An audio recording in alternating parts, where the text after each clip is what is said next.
कोई दबाव में, प्रभाव में, या गलत हमारा स्वभाव है। अरे एक बार तो खा लेते हैं, किसी की रसना पर नियंत्रण नहीं है। अरे एक बार खाने में कोई बुराई है क्या? अरे एक बार पी लेते हैं, पीने में कोई बुराई है क्या? एक बार ऐसा कर लेते हैं, करने में कोई बुराई है क्या? गलत स्वभाव होने पर तो जीवन भर आप उससे पीछा नहीं छुड़ा सकते। इसलिए 4 चीजों पर अपने आप को संतुलित करना। फिर दूसरी बात क्या बताइए आपको? मुंह में शक्कर। शक्कर सब बोलते समझते हैं ना? शक्कर मतलब ऐसा नहीं कि मुंह में शक्कर डाल करके टहलेंगे, ऐसा है क्या? इसका मतलब क्या है? मीठा बोलना, मधुर बोलना। मधुर वाणी कैसी होनी चाहिए? अच्छा बताओ, अगर दिमाग ठीक नहीं है तो कोई मधुर बात बोलेगा क्या? बैलेंस बिगड़ गया है ना। मन में क्रोध है और बोले मीठा मीठा बोलो ना, थोड़ा मुस्कुराओ ना, कैसे बोले? डबल, मतलब एक म्यान में 2 तलवारें कैसे होंगी? पत्नी को बड़ा गुस्सा आ रहा है और पति बोला थोड़ा सा मुस्कुराओ ना, ऐसा होगा क्या? नहीं होगा। पति को गुस्सा है और पत्नी और बोले कि अरे थोड़ा सा मुस्कुरा के बोलो ना, तो और उसका गुस्सा हाई होगा कि कम होगा? बोलो, हाई होगा ना। डिसबैलेंस है। मुंह में शक्कर कि सबसे मीठी वाणी बोल, यही भेंट अनमोल, न किसी को कभी भी तू सताना रे, हो लेके जग से बुराई मत जाना रे, करना सेवा सत्कार, करना दूसरों से प्यार, लेके जग से बुराई मत जाना रे, लेके जग से बुराई मत जाना रे। हम सदा ही मीठा बोलने का प्रयत्न करें। और मीठा आप ऐसे नहीं बोल सकते कि जोर जबरदस्ती में बोले। स्वभाव जब आपका नम्र होगा तभी बोलेंगे, जब आपका मन शांत होगा तभी बोलेंगे। इसलिए योग करते और कराते समय मन मस्तिष्क का संतुलन हो जाता है। और जब भी आपको गुस्सा आए, आपको मैं प्राणायाम भी साथ साथ बता रहा हूं, योग की विधि को अपनाने की बात चल रही है। सुबह शाम तो योगाभ्यास करना ही करना है, लेकिन कभी गुस्सा आए तो गहरे श्वास भरो और श्वासों को छोड़ो। भरिए, छोड़िए, भरिए, छोड़िए। मेरी बात याद रखना सदा, ये मन को कंट्रोल में करने का सबसे उत्तम उपाय है प्राण पर कंट्रोल करना। प्राण शक्ति को कंट्रोल में रखना। अगर आपकी श्वास आपके नियंत्रण में है तो आपका मन भी आपके नियंत्रण में आएगा। अगर मन इंद्रियां कंट्रोल में नहीं है तो ये जीवन भी कंट्रोल में नहीं आएगा। वायु, ये प्राणवायु तो आ ही नहीं सकती। इसलिए गुस्सा आए तो भस्त्रिका प्राणायाम करना। क्या करना? हाँ, ध्यान पूर्वक करना, गुस्सा दूर हो जाएगा। और मधुर बोलना। अच्छा, अगर हम मधुर बोलते हैं, अच्छा बोलते हैं, हमारा कुछ ज्यादा कुछ पैसा लगता है क्या? बोलिए ना। कुछ खर्च होता है क्या? अच्छा, कुछ लोग तो बोलना ही नहीं पसंद करते और जब बोलेंगे बिल्कुल ऐसा लगता है विष घोल रहे हैं, जहर उगल रहे हैं। कबीर ने बहुत सुंदर बात कही, ऐसी वाणी बोलिए मन का आपा खोए, औरन को शीतल करे आपहु शीतल होए रे कबीरा, आपहु शीतल होए। मतलब ऐसी वाणी बोलिए कि आपको भी अच्छी लगे और दूसरों को भी अच्छी लगे। आप किसी के प्रति गलत बोलते हैं तो आपको भी बाद में अच्छा नहीं लगता, कैसा कैसे बोल दिया, और दूसरों को भी कभी अच्छा नहीं लगता। तो मन और वाणी पर कंट्रोल रखना। मधुर बोलना, संतुलन रखना। गलत बोला है तो गलत परिणाम उसका होगा। एक शब्द वाणी से दो काम करते हैं, एक बोलने का, एक खाने का। एक बोलने का काम करते हैं और एक खाने का काम करते हैं। अगर जुबान हमारी रसना चटोरी हो गई, चटर पटर खाने की, पिज्जा बर्गर खाने की, हाँ, मोमोज कोकोज खाने की, गुपचुप खाने की, हाँ, कुछ ना कुछ इसको चाहिए खाने के लिए, हाँ, इसको बोलते हैं चटोरापन। क्या बोलते हैं इसको? चटोरापन। तो व्यक्ति कभी स्वस्थ नहीं रह सकता है, उससे स्वस्थ आपका स्वास्थ्य खराब होगा। अच्छा देखो, आप पिज्जा बर्गर चाउमीन जो भी जंक फूड फास्ट फूड खाएंगे तो आपका शरीर खराब होगा कि मेरा शरीर खराब होगा? आप खा रहे हैं, कोई खा रहे हैं, तो जितने लोग बैठे हैं उनको कोई प्रभाव पड़ेगा क्या? ठीक है, खाओ, तुमको पता चलेगा। अच्छा, खाने से जो चटपटी चीज अटपटी चीज खाएंगे, चटपटी चीज खाएंगे तो उससे शरीर बीमार होगा। और इससे दूसरा काम बोलने का करते हैं, इससे यदि हम अटपटी, असंतुलित, डिसबैलेंस कुछ बोल गए तो किसको प्रभाव पड़ेगा? बोलो ना, वो सबको पड़ेगा ना। अभी मैं बोल रहा हूं और मैं ऐसी कोई भाषा बोल दूं, ऐसे कोई शब्द बोल दूं तो एक को प्रभाव पड़ेगा, सबको पड़ेगा? सबको पड़ेगा ना। तो दो काम का संतुलन बिगड़ गया, खाने का संतुलन बिगड़ गया और बोलने का संतुलन बिगड़ गया। और यही सबसे ज्यादा समस्या आज की है। घर घर की यह समस्या है, परिवार की समस्या है, व्यक्ति की समस्या है। न अच्छा खान पान रहा, न अच्छा बोल वचन रहा। जैसे अभी मैंने कहा कि ओवर थिंकिंग अनहेल्दी थिंकिंग, ऐसे ही ओवर ईटिंग अनहेल्दी ईटिंग और भरपूर चीटिंग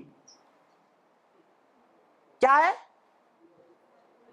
भरपूर चीटिंग करते हैं ना, प्रज्ञा अपराध करते हैं, जो नहीं करना उसको भी करते हैं, चीटिंग करते हैं अपने साथ, दूसरों के साथ। ये असंतुलन न व्यक्ति को अच्छा करेगा, न घर परिवार को अच्छा करेगा, न समाज को अच्छा करेगा।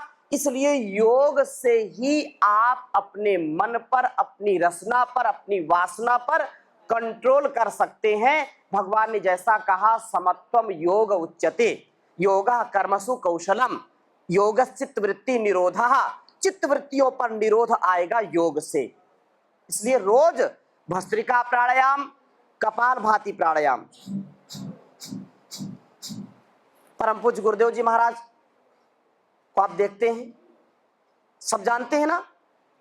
तो आपको योग रोज करना है। और तीसरी बात मैंने बोली थी, दिल में आग, सिर पर, मुंह में, दिल में आग। अब दिल में आग का मतलब क्या है? बोलो, दिल जले, हाँ, दिल में आग है, बदले की आग, क्रोध की आग, ऐसा है क्या? नहीं। संकल्प की अग्नि, किसकी अग्नि? संकल्प की अग्नि। एक व्रत, एक संकल्प, एक टारगेट, एम, एक लक्ष्य जो हमने सुनिश्चित किया है, उसके प्रति सदा वो दीपक, वो लौ, वो ज्वाला सदा प्रज्वलित रहनी चाहिए।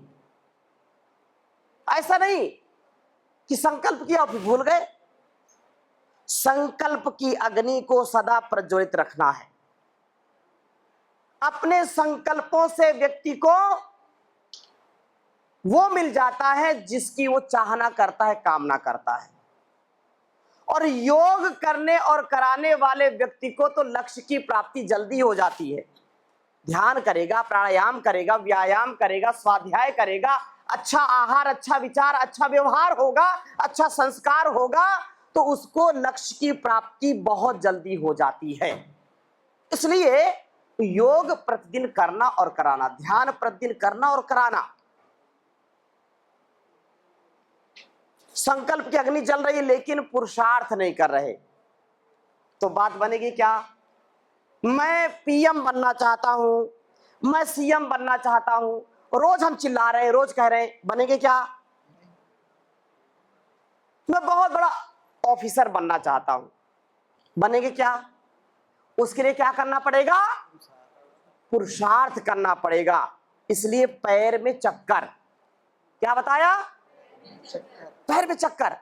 खूब पुरुषार्थ करो, खूब भाग दौड़ करो, जीवन को पुरुषार्थ में बना लो और संतुलित। अब कोई गलत काम में पुरुषार्थ करेगा तो उससे जीवन अच्छा होगा क्या? कभी अच्छा नहीं हो सकता है। स्वामी जी महाराज ने शून्य से लेकर के शिखर की यात्रा की है। किसकी यात्रा की है? शून्य से शिखर की यात्रा की है। 500 रुपए घर से लेकर के निकले थे। कितने? 500 रुपए। और पहली बार हरिद्वार गए। आज 500 रुपए से लेकर के 5000 करोड़ और भी उससे ज्यादा भी लाखों तक ये बात पहुंचेगी। वो योग की शक्ति है, वो संकल्प की शक्ति है कि आज 500 से 5000 करोड़ रुपए तक पहुंच गए। ये मैं बात बता, लाखों करोड़ों तक का जो आज साम्राज्य सात्विक संकल्प के साथ योग की शक्ति को, अध्यात्म की शक्ति को और सारे संसार को निरोगी बनाने के लिए जो कार्य किया है, और उससे जो भी अर्थ आया किस पे लगाया, जो भी सहयोग, जो भी पैसा आया, उससे रिसर्च सेंटर बनाए। क्या बनाया? Research centre. प्राइवेट सेक्टर में 500 से ज्यादा बड़े वैज्ञानिक जो योग आयुर्वेद पर रिसर्च करते हैं, वो पतंजलि योगपीठ में विद्यमान है, एशिया का सबसे बड़ा रिसर्च सेंटर, जो पूरी दुनिया में आज लोगों को ये मजबूर कर रहा है कि वास्तव में हमारी आयुर्वेद की और ऋषियों की शक्ति कितनी बड़ी है। आज पूरी दुनिया में योग को रिसर्च बेस्ड, जो मॉडर्न मेडिकल साइंस में जिन रोगों का उपचार है ही नहीं, उसको वैज्ञानिक तथ्य सत्य के साथ पूरी प्रामाणिकता के साथ दुनिया में रखने का कार्य स्वामी जी महाराज ने किया है। इसको कहते हैं संकल्प की अग्नि। जो उन्होंने संकल्प लिया उसको दिखाया, उसको कर करके दिखा करके पूरी दुनिया को प्रभावित किया है। इसलिए आप जो बनना चाहते हैं आप बनेंगे। आपके अंदर संकल्प की अग्नि सदा प्रज्वलित रहनी चाहिए। संतुलन में जीवन को जीने के लिए योग तो रोज करना पड़ेगा, बड़ा ही महत्वपूर्ण है। इसलिए योग, थोड़ा सा भस्त्रिका, कपालभाति, अनुलोम विलोम प्राणायाम।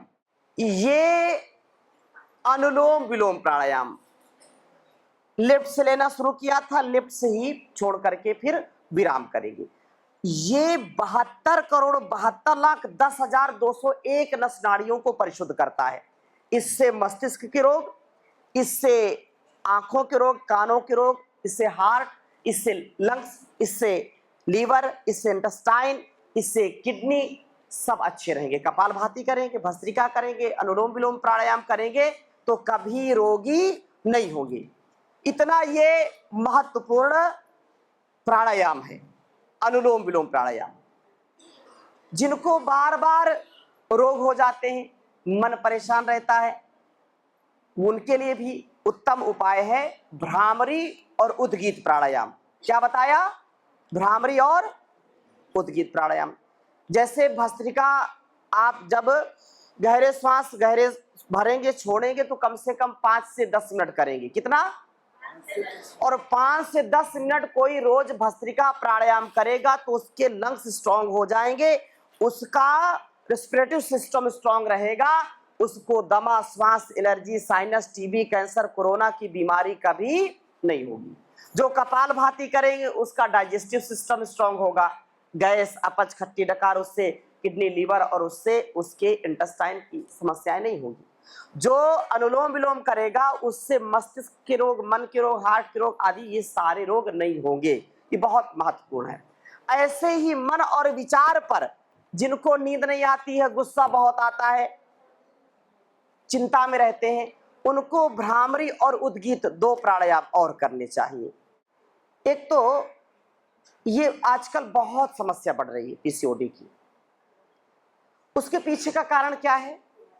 अभी जो बताया, unhealthy food, unhealthy thoughts,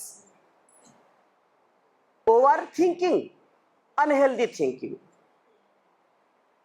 Khan पान पर पूरा नियंत्रण रखिए, सात्विक विचार रखिए, less physical activity, less oxygen supply, this is the main cause of disease. So every day minimum 1 to 2 hour do yoga practice, kapalbhati, anulom vilom pranayam, bhastrika, जो पूरा पैकेज है उसको रेगुलर करिए, ठीक है ना? रेगुलर करिए तो सारी चीजें, ये केवल एक की बात नहीं, सैकड़ों रोगों का उपचार अपने आप हो जाएगा। सुबह समय से उठें, अपने खान पान पर नियंत्रण रखें, सुबह सुबह आंवला एलोवेरा का सेवन करें, ठीक है, गुनगुने पानी का सेवन करें, योगाभ्यास करें, मेडिटेशन करें। सारा संतुलन, सारा बैलेंस, शरीर का भी, मन का भी, विचार का भी, संस्कार का भी अपने आप बैलेंस हो जाएगा। शरीर में जो भी जो है समस्याएं हैं, डिजीज हैं, डिसऑर्डर हैं, वो सब ऑर्डर में आ जाएंगे। अपनी दिनचर्या, आहार, विचार आप व्यवस्थित करिए। मैं कोई और चीज बताऊंगा तो केवल वहीं पर आप रुक जाएंगे, वो परमानेंट सॉल्यूशन नहीं है उसका, ठीक है ना? इसलिए 2 घंटे का योगाभ्यास पूरा करिए और आपको कोई रोग नहीं होगा कभी भी। आंखों का पावर कमजोर हो गया, आंखों के लिए बताया ना, अनुलोम विलोम प्राणायाम रोज करो। अभी बताया उनको भी, आंवला एलोवेरा का सेवन करो, गाजर, चुकंदर, आंवला का जूस रोज पियो, ठीक है ना? कैरेट, बीटरूट, आंवला है। और इस पॉइंट को रोज दबाया करो, 2 अंगुलियों के बीच का ये पॉइंट है, ये आंखों का पॉइंट है। आप इसको दबाओगे यहां तो दर्द करेगा, जिनकी आंख कमजोर है या आंखों में विकार है, इससे दर्द बढ़ेगा, ठीक है ना? तो रोज इसको दबाओ। पतंजलि में आई ग्रिड दवा भी, आई ग्रिड ड्रॉप दोनों आते हैं, सौम्या आई ड्रॉप, दृष्टि आई ड्रॉप, उसका भी आप उसको डालेंगे तो जल्दी ठीक हो जाएगा, आंखों की रोशनी बढ़ेगी, चश्मा भी लगता है तो उतर जाएगा। सुबह उठ करके जब कुल्ला करते हैं, इस अंगूठे से ऐसे धीरे धीरे मसाज किया करें तालू की, आंखों में ताजे पानी की छींटे मारे, सुबह सुबह नंगे पैर हरी घास में चले। रोग एक है और उसको ठीक करने के सैकड़ों उपाय हैं, ठीक है ना? हरी सब्जियां ज्यादा खाएं, सलाद ज्यादा खाएं, पिज्जा, बर्गर, कोल्ड ड्रिंक ये सब चीज छोड़ दें, जली भुनी तली चीजें छोड़ दें। कारण यह है कि घुट्टी में मिलावट है। क्या कहा? घुट्टी में मिलावट है। दूसरे शब्दों में कहें तो पूरे कुएं में भांग घोल दी गई है। कहां से हमारा वैचारिक जो विभेद है, वैचारिक जो एक अपंगता है, वैचारिक जो एक असंतुलन है, उसमें कैसे संतुलन हो, कैसे वो पारदर्शी बने, कैसे उसको हम एक दिव्य विचारधारा से युक्त बने, उसके लिए नित्य प्रति योगाभ्यास करना, ध्यान करना पहली बात, सत्संग करना दूसरी बात, अच्छे ग्रंथों का स्वाध्याय करना। हमने अपने ग्रंथों का स्वाध्याय छोड़ दिया, बहुत बड़ी बात मैं कह रहा हूं। हमने अपने सदग्रंथों का, गीता, उपनिषद, रामायण का, महाभारत का, वेदों का हमने पढ़ना पढ़ाना छोड़ दिया। इसलिए हम वैचारिक अपंगता के शिकार हो गए, विकलांग हो गए। हमारे ऊपर विदेशी विचारों ने आकर के अपना जो है अधिकार कर लिया। हम परिवार में संकुचित हो गए। पहले पूरा परिवार होता था, दादा चाचा और माता, सब पूरा परिवार रहता था। तो एक सकारात्मक और सात्विक या ये कहें समन्वित विचारधारा जो होती थी, बच्चा बड़ा होते होते अनेक प्रकार के ज्ञान विज्ञान से युक्त हो जाता था। दादी उसको रामायण की कथा सुना रही है तो दादा उसको व्यवहारिक बात बता रहा है। अब घर में 3-4 लोग रह गए और वो भी नौकरी करते हैं, क्षमा करना, लेकिन ये सत्यता है। कौन बच्चों को संस्कार देगा? बच्चों का संस्कार तो दूसरे लोग दे रहे हैं। जो वो मोबाइल देख रहा है, गलत विचार की फीडिंग हो रही है, कहां से क्लियरिटी आएगी? क्योंकि ये जो गंदगी परोसी जा रही है, जो संकीर्णता हमारे बच्चों में डाली जा रही है, इसका जिम्मेदार कौन है? This is our responsibility. ये हमारा उत्तरदायित्व है कि हम क्या बनाना चाहते हैं अपने संतान को, क्या बनाना चाहते हैं अपने इस समाज को, क्या बनाना चाहते हैं अपने राष्ट्र को। तो हम अपनी अपनी जब कर्तव्य की बात करेंगे, हम अधिकार की चर्चा करते हैं, हमारी मांगे पूरी करो, हमारी मांगे पूरी करो। अरे कर्तव्य तो पहले करो। मेरा घर के प्रति क्या कर्तव्य है? अगर मैं एक विद्यार्थी हूं तो मेरा विद्यार्थीपन का अधिकार क्या है, मेरा कर्तव्य क्या है? मैं ऐसा विद्यार्थी बनूं, ऐसा स्टूडेंट बनूं जिस पर पूरा विद्यालय गर्व करे, जिसके ऊपर पूरे माता पिता, पूरा समाज गर्व करे कि विद्यार्थी हो, स्टूडेंट तो ऐसा होना चाहिए। अगर कोई अभिभावक हो तो ऐसा अभिभावक होना चाहिए। एक प्राध्यापक है तो प्राध्यापक, अगर आपसे विद्यार्थी से कोई पूछे कि आपको सबसे अच्छा प्राध्यापक कौन लगता है, तो सबसे पहला नाम आपका आना चाहिए। ये विचारधारा तब आएगी, दिव्यता तब आएगी जब अपने आप को हम प्राचीन ज्ञान विज्ञान से, अर्वाचीन काल में हम उसको अनुसंधान के साथ, मैं ये नहीं कहता हूं कि ढाक के 3 पात, वही जो है कुछ जो कुसंस्कार हैं, कुछ कुपरंपराएं हैं, उनके हम पीछे ना भागे, लेकिन सत्यता के साथ हमको जीना पड़ेगा। सनातन पुरातन वैज्ञानिक परंपराओं को जीना पड़ेगा। इसके बिना कभी हम अच्छे विचारधारा के, अच्छे व्यक्तित्व के निर्माण नहीं कर सकते हैं।